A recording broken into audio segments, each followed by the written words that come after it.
In this video, we are going to see how we can download a Google Docs document and convert it into Microsoft Word document.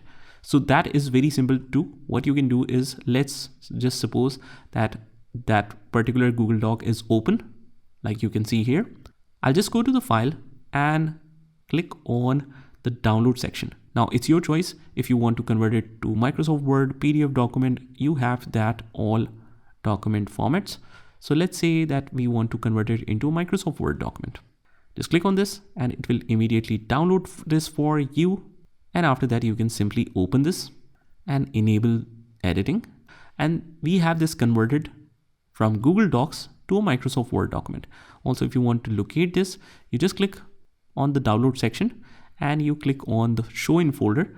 It is usually downloaded in the downloads section, as you can see.